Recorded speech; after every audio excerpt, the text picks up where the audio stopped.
बहुत प्राचीन समय की बात है। उस समय धरती के नीचे एक ऐसा संसार बसा हुआ था जिसके बारे में बहुत कम लोग जानते थे। उस रहस्यमयी संसार का नाम था पाताल लोक।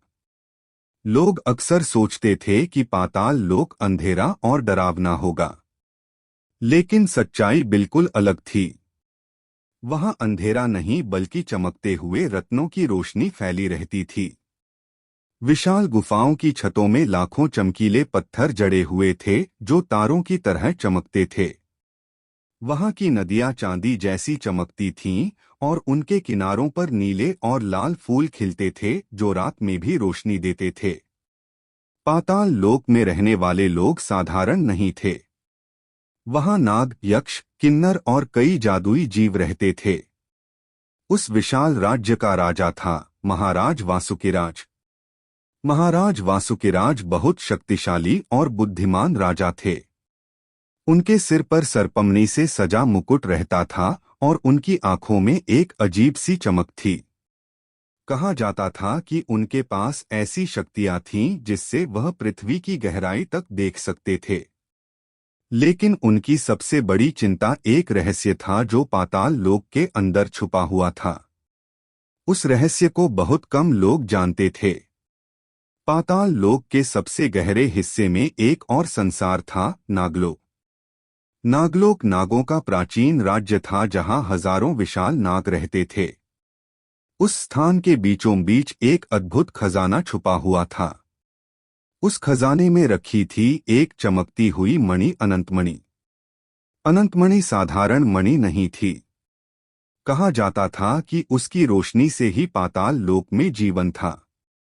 अगर वह मणि बुझ जाए तो पूरा पाताल लोक अंधकार में डूब सकता था।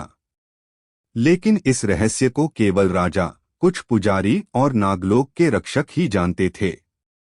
महाराज वासुकिराज की एक बेटी भी थी। उसका नाम था राजकुमारी अनंतिका। राजकुमारी अनंतिका पाताल लोक की सबसे सुंदर राजकुमारी थी। उसकी आंखें नीले सागर जैसी गहरी थीं और उसके बाल काले बादलों की तरह लहराते थे। लेकिन उसकी सबसे बड़ी खासियत उसकी दयालुता थी। वह पाताल लोक के हर प्राणी से प्रेम करती थी। जब वह मुस्कुराती थी तो महल के बगीचे के फूल और ज्यादा खिल उठते थे। लेकिन उसके जन्म के समय एक रहस्यमयी भविष्यवाणी हुई थी। एक वृद्ध साधु ने कहा था, एक दिन इस राजकुमारी का भाग्य धरती लोक के एक साधारण मनुष्य से जुड़ जाएगा और वही मनुष्य पाताल लोक के सबसे बड़े रहस्य को बचाएगा। यह सुनकर महाराज वासुकिराज बहुत चिंतित हो गए थे। उन्होंने फैसला किया कि राजकुमारी को हमेशा पाताल लोक में ही रखा जाएगा। लेकिन समय के साथ राजकुमारी के मन में एक सवाल बार बार उठने लगा, धरती लोक कैसा होगा? वह अक्सर महल की ऊंची छत पर खड़ी होकर दूर दूर तक देखती रहती थी। एक रात जब पाताल लोक में नीले रत्नों की रोशनी फैल रही थी, राजकुमारी ने दूर एक चमकती हुई सुरंग देखी। वह सुरंग ऊपर की ओर जा रही थी। महल के एक बूढ़े सेवक ने कभी बताया था, वह सुरंग धरती लोक की ओर जाती है। राजकुमारी का दिल उत्सुकता से भर गया। उस रात उसने एक बड़ा निर्णय लिया।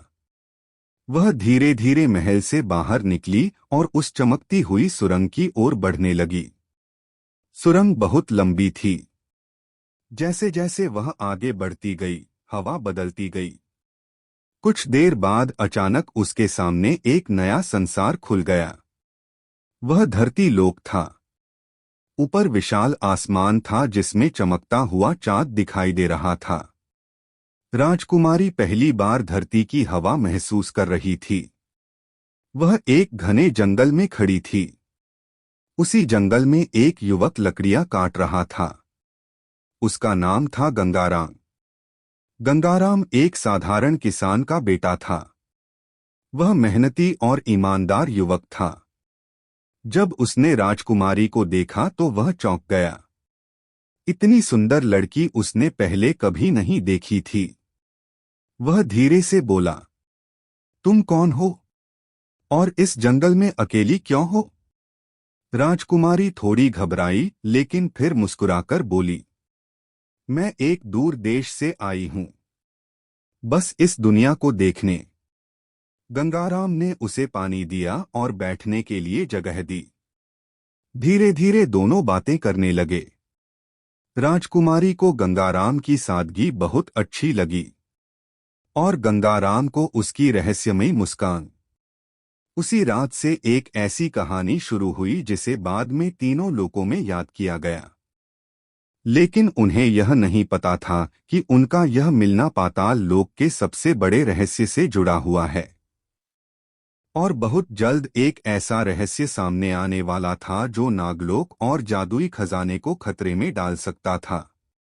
उस रात जंगल में चांद की रोशनी पेड़ों के बीच से होकर नीचे गिर रही थी। हल्की ठंडी हवा चल रही थी और दूर कहीं झरने की आवाज सुनाई दे रही थी। राजकुमारी अनंतिका पहली बार धरती लोक की सुंदरता देख रही थी। उसे यह संसार किसी जादू से कम नहीं लग रहा था।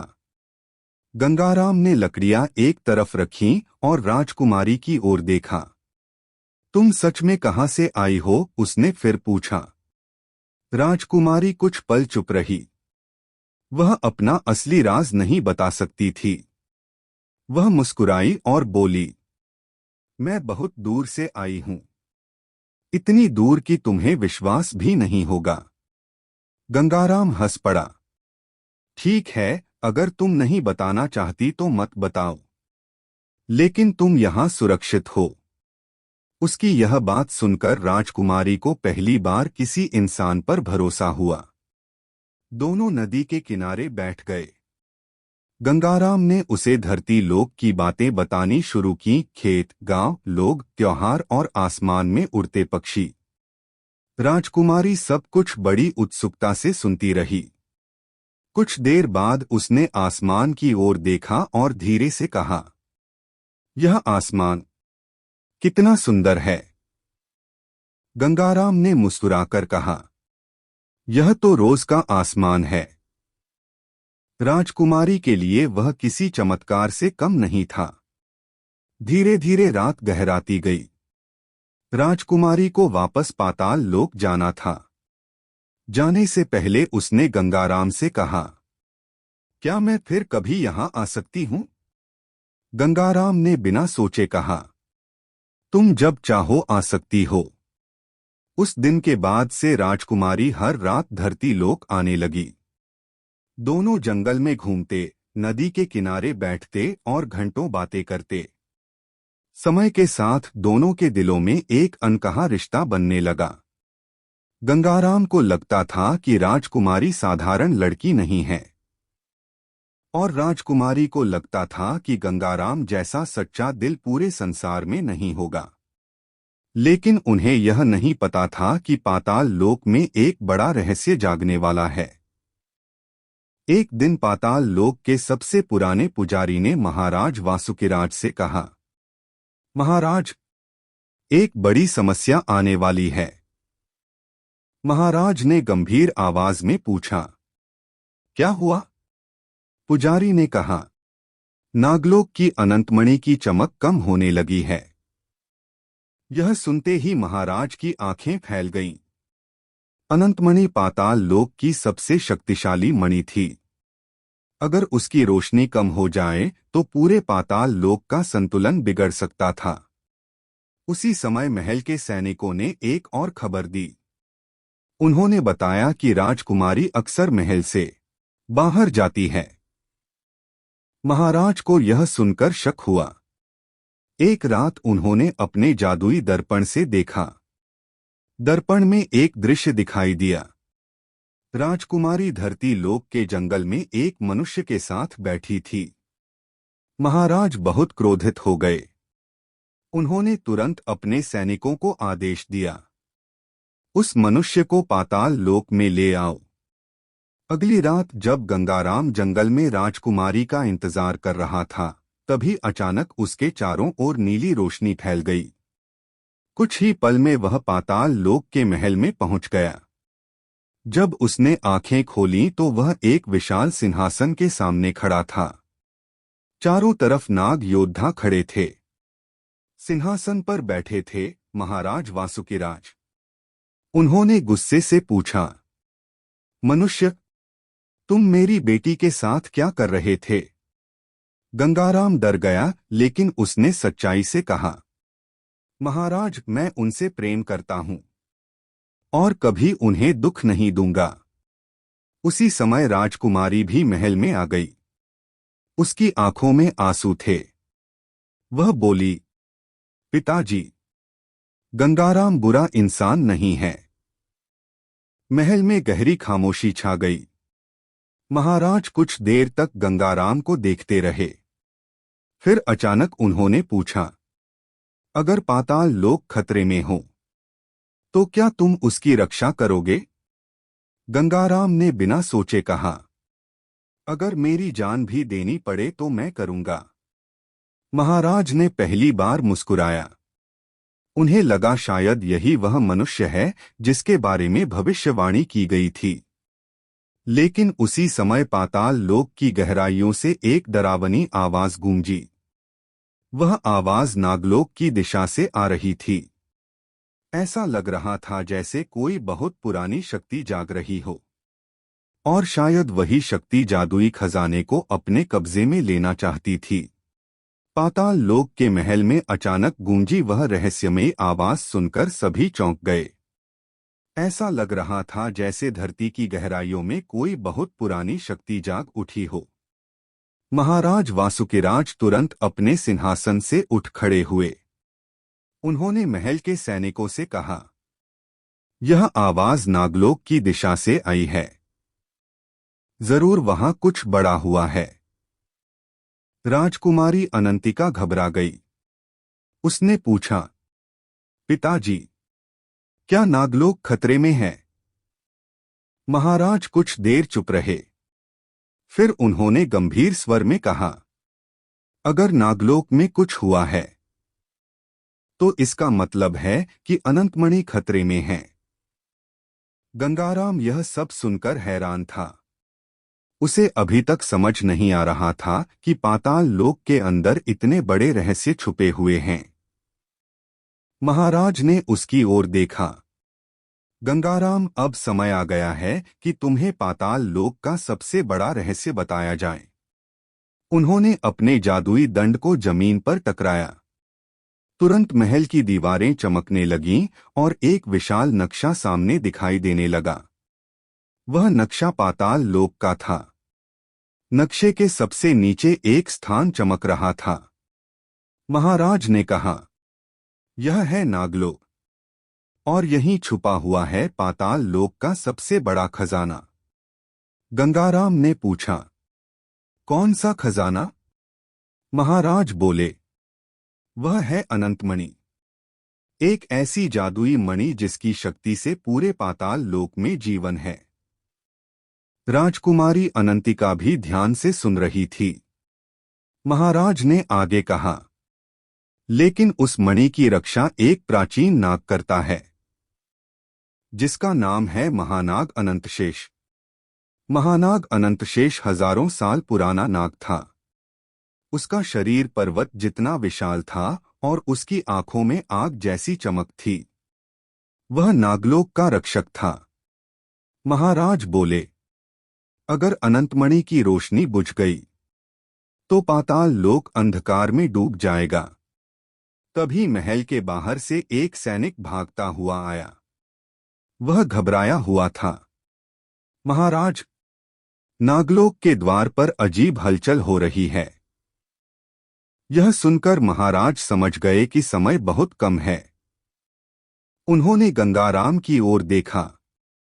क्या तुम हमारे साथ नागलोक चलोगे? गंगाराम ने बिना सोचे कहा, हाँ महाराज।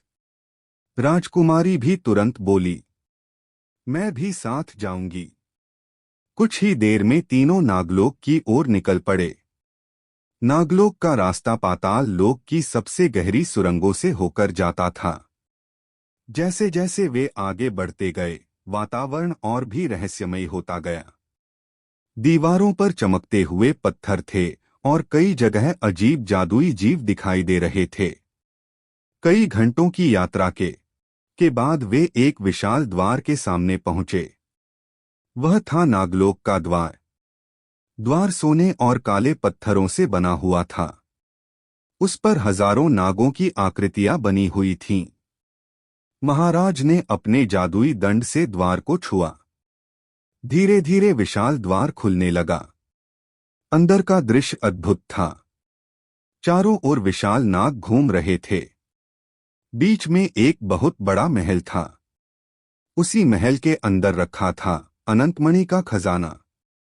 लेकिन जैसे ही वे अंदर पहुंचे, अचानक धरती जोर से कांपने लगी। एक डरावनी आवाज गूंजी, अब यह खजाना मेरा होगा। सबने चारों ओर देखा। अंधेरे से एक विशाल छाया बाहर आई। वह एक प्राचीन दुष्ट नाग था जिसका नाम था कालकुंड। कालकुंड हजारों साल पहले नागलोक से निकाल दिया गया था क्योंकि वह अनंतमणि की शक्ति को अपने लिए चाहता था। अब वह वापस आ चुका था। उसकी आंखों में लाल आग जल रही थी। वह जोर से हंसा, आज मैं अनंतमणि की शक्ति लेकर पूरे पाताल लोक का राजा बनूंगा। महाराज वासुकिराज ने अपना जादुई दंड उठाया। लेकिन उसी समय अचानक नागलोक के अंदर से एक और विशाल आकृति उठी। वह था महानाग अनंतशेष। उसका विशाल शरीर पूरे कक्ष में फैल गया। उसने गहरी आवाज में कहा, कालकुंड, जब तक मैं जीवित हूं तुम इस खजाने को छू भी नहीं सकते। नागलोक में एक भयानक तनाव फैल गया। गंगाराम समझ गया कि यह सिर्फ खजाने की लड़ाई नहीं थी, यह पाताल लोक के भविष्य की लड़ाई थी। लेकिन किसी को यह नहीं पता था कि इस कहानी का असली रहस्य अभी सामने आना बाकी था। और शायद उस रहस्य की चाबी गंगाराम के पास थी। नागलोक के विशाल कक्ष में तनाव भरा सन्नाटा छा गया था। एक तरफ महानाग अनंतशेष खड़ा था और दूसरी तरफ दुष्ट नाग कालकुंड। दोनों की आंखों में आग जैसी चमक थी। राजकुमारी अनंतिका गंगाराम के पास खड़ी थी। उसे महसूस हो रहा था कि यह पल बहुत महत्वपूर्ण है। कालकुंड जोर से हंसा, अनंतशेष, तुम मुझे हजारों साल पहले नागलोक से निकाल सकते थे, लेकिन आज मैं वापस आ गया हूं। महानाग अनंतशेष ने गहरी आवाज में कहा, तुम्हारा लालच ही तुम्हारी सबसे बड़ी कमजोरी है। कालकुंड ने गुस्से से जमीन पर अपना विशाल शरीर पटका। पूरा नागलोक हिलने लगा। उसी समय कक्ष के बीच में रखा हुआ अनंतमणि का खजाना तेज रोशनी देने लगा। गंगाराम ने उस मणि की ओर देखा। वह किसी साधारण रत्न की तरह नहीं थी। उसकी रोशनी में अजीब सा जादू था। जैसे ही गंगाराम उसके पास गया, मणि और तेज चमकने लगी। यह देखकर सभी चौंक गए। महानाग अनंतशेष ने आश्चर्य से कहा, यह कैसे संभव है? महाराज वासुकिराज भी हैरान थे। उन्होंने धीरे से कहा, शायद यही वह मनुष्य है जिसके बारे में भविष्यवाणी की गई थी। गंगाराम को खुद समझ नहीं आ रहा था कि ऐसा क्यों हो रहा है, लेकिन उसे महसूस हो रहा था कि मणि उससे कुछ कहना चाहती है। जैसे ही उसने मणि को छुआ, अचानक उसके सामने कई दृश्य दिखाई देने लगे। उसे पाताल लोक का प्राचीन इतिहास दिखाई दिया। हजारों साल पहले जब पाताल लोक बना था, तब अनंतमणि को उसकी रक्षा के लिए रखा गया था। लेकिन उस मणि की एक खास शर्त थी। वह केवल उसी व्यक्ति की शक्ति से जागती थी जिसका दिल पूरी तरह सच्चा हो। महानाग अनंतशेष ने धीरे से कहा, अब समझ आया। यही कारण है कि मणि गंगाराम की उपस्थिति में चमक रही है। यह सुनकर कालकुंड और ज्यादा क्रोधित हो गया। वह गर्जना करते हुए बोला, तो मुझे बस इस मनुष्य को खत्म करना होगा। वह तेजी से गंगाराम की ओर बढ़ा। लेकिन उसी समय अनंतमणि से तेज रोशनी निकली। पूरे नागलोक में एक चमकदार प्रकाश फैल गया। उस रोशनी में कालकुंड कुछ पल के लिए रुक गया। राजकुमारी अनंतिका ने गंगाराम का हाथ पकड़ लिया। उसकी आंखों में विश्वास था। गंगाराम ने धीरे से कहा, यह मणि शक्ति के लिए नहीं, अच्छाई के लिए बनी है। जैसे ही उसने यह कहा, मणि की रोशनी और भी तेज हो गई। कालकुंड पीछे हटने लगा। महानाग अनंतशेष मुस्कुराया। उसे समझ आ गया था कि पाताल लोक की रक्षा का समय आ गया है। नागलोक के विशाल कक्ष में अनंतमणि की तेज रोशनी फैल चुकी थी। उसकी चमक इतनी प्रबल थी कि पूरा नागलोक मानो सूरज की तरह चमकने लगा। दुष्ट नाग कालकुंड उस रोशनी को सहन नहीं कर पा रहा था। वह गुस्से से गरजा, यह असंभव है। एक साधारण मनुष्य इतनी शक्ति कैसे जगा सकता है? लेकिन गंगाराम शांत खड़ा था। उसने धीरे से कहा, यह शक्ति मेरी नहीं है, यह सच्चाई और विश्वास की शक्ति है। जैसे ही उसने यह कहा, अनंतमणि की रोशनी और भी प्रबल हो गई। महानाग अनंतशेष ने अपनी विशाल आंखों से गंगाराम को देखा और बोला, हजारों साल पहले एक भविष्यवाणी हुई थी कि एक दिन धरती लोक का एक सच्चे दिल वाला मनुष्य आएगा और अनंतमणि की असली शक्ति को जगाएगा। महाराज वासुकिराज भी अब समझ चुके थे कि गंगाराम का पाताल लोक में आना कोई संयोग नहीं था। कालकुंड ने आखिरी बार कोशिश की। वह तेजी से अनंतमणि की ओर बढ़ा। लेकिन जैसे ही वह उसके पास पहुंचा, मणि से निकलने वाली रोशनी ने उसे पीछे धकेल दिया। उसकी शक्ति धीरे धीरे कमजोर होने लगी। वह गुस्से में चिल्लाया, नहीं, यह खजाना मेरा होना चाहिए। लेकिन उसकी आवाज धीरे धीरे कमजोर पड़ गई। कुछ ही पलों में अनंतमणि की रोशनी ने उसकी दुष्ट शक्ति को पूरी तरह समाप्त कर दिया। नागलोक में फिर से शांति फैल गई। सभी नागों ने राहत की सांस ली। महानाग अनंतशेष ने गंगाराम के सामने सिर झुका दिया। आज तुमने सिर्फ नागलोक ही नहीं, पूरे पाताल लोक को बचा लिया। राजकुमारी अनंतिका की आंखों में खुशी के आंसू थे। वह बोली, मुझे हमेशा पता था कि तुम्हारा दिल बहुत खास है। महाराज वासुकिराज भी गंगाराम के पास आए। उन्होंने गर्व से कहा, आज से तुम सिर्फ एक साधारण मनुष्य नहीं, पाताल लोक के रक्षक हो। उस दिन नागलोक में एक भव्य उत्सव मनाया गया।